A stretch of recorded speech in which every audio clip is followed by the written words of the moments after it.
morning, everybody, and welcome to COMM 1270 Analysis of Argument. My name is Benjamin Mann, and I'm the instructor for this online course. So I was wanting to upload this video to do a few important things. First of all, each week on Monday, I'm going to upload a YouTube video. It is totally optional. You don't need to use it for the class, but it's designed to be an additional resource to help you out. A lot of students who have taken online classes in the past have said that actually having videos has been helpful to be able to explain content in the course, so I want to give you an additional resource. But for this week, since there isn't an actual assigned reading, I want to instead talk about some of the things that I've talked about via email and some general things to know about this class.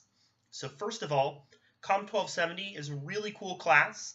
Argumentation is great because we see it everywhere, right? In terms of current events and issues, they're happening throughout the world and throughout the country. For instance, a lot of the current disputes and discussions surrounding Charlottesville, surrounding the current presidential administration, surrounding international relations, North Korea, etc.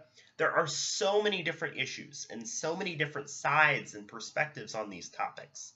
So my goal for this class is not to try to convey to you a particular political opinion or my position, but instead to help you develop your own arguments and support for the major views that you have.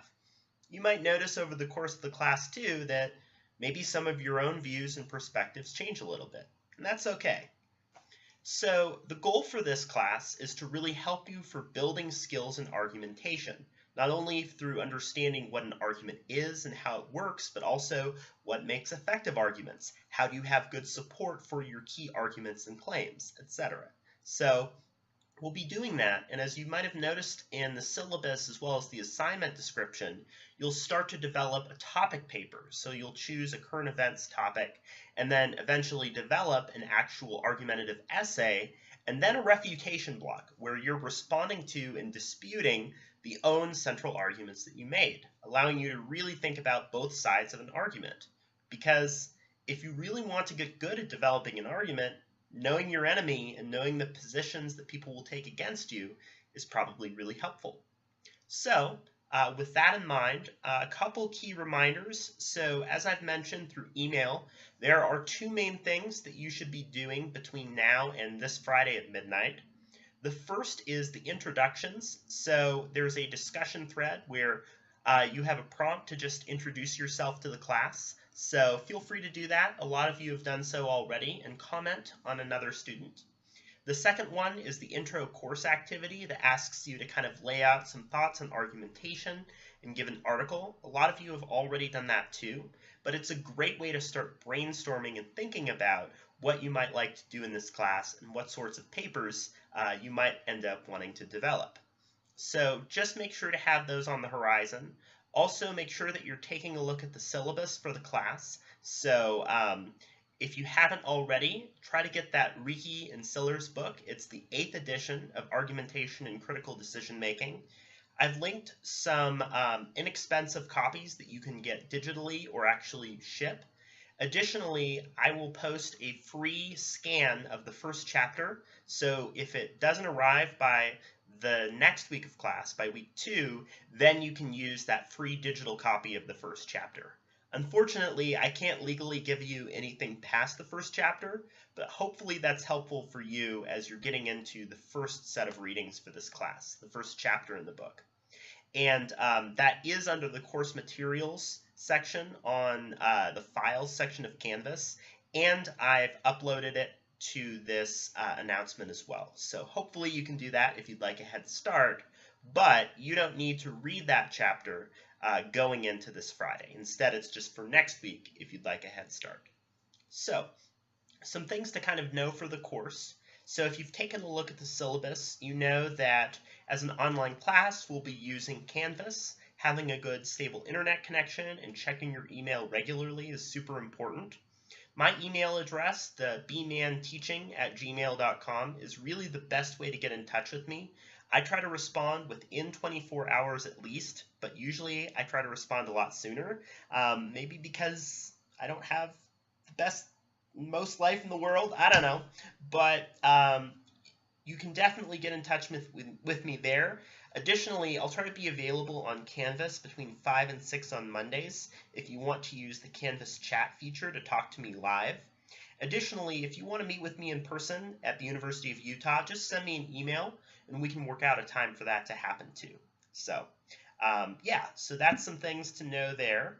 Additionally, as you look at the syllabus and week to week, you notice that in general, the way that the class looks on the syllabus is asking you to do some reading, usually a chapter, and then completing a couple things. So reading quiz, and then an activity for each chapter. So that activity can take the form of completing a prompt, or as is mentioned on the syllabus, contributing an original discussion point that responds to the prompt as well. So you can choose which of the two that you'd like to do. You don't need to do both, but make sure that you're doing the reading quiz and then an activity for that chapter.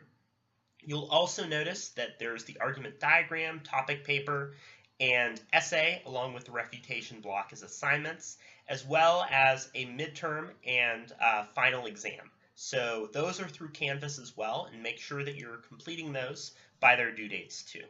So additionally, know that for each week on Canvas, we have access to PowerPoints that are designed to go over and reiterate the key concepts in the class. You need to make sure that you're actually reading from the textbook. So things like the videos as well as the actual PowerPoints are designed to build on the readings in the class, assuming that you've already done those. So make sure that you're getting there kind of as a starting point for the course. I will say, right, that as an online course, it's definitely trying to take the place of a regular course. So sometimes that means that it might feel like you're doing a lot of content, but just know that it's kind of trying to substitute not only for the homework that you do, but also substitute for the in-class meetings that you do. So the activities and other things are things that you might be doing in terms of an in-person class in a different context. So just know that you might expect that in terms of your day-to-day and week-to-week assignments.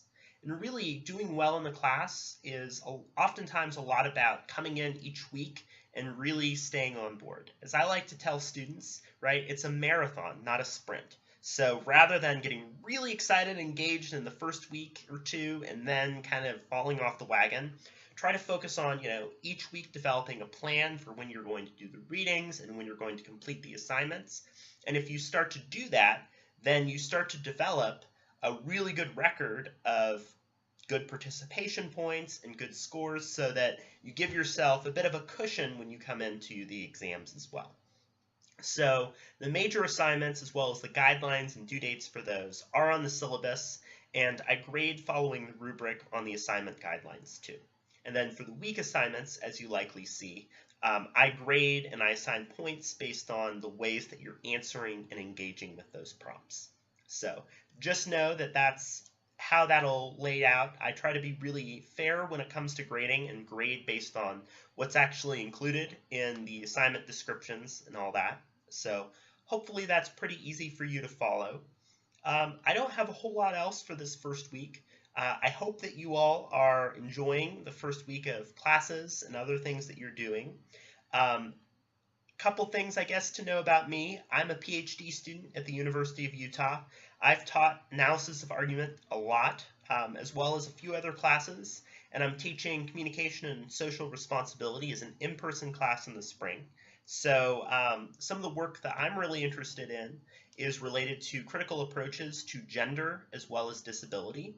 So I do a lot of work kind of related to those things. So if those areas are of any interest to you and you're interested in talking about research or anything beyond the class, totally optional, but just know that I'm happy to talk with you on that. In any case, I hope you all have an excellent first week, and I'm really looking forward to reading your introductions and getting to know each of you quite a bit more.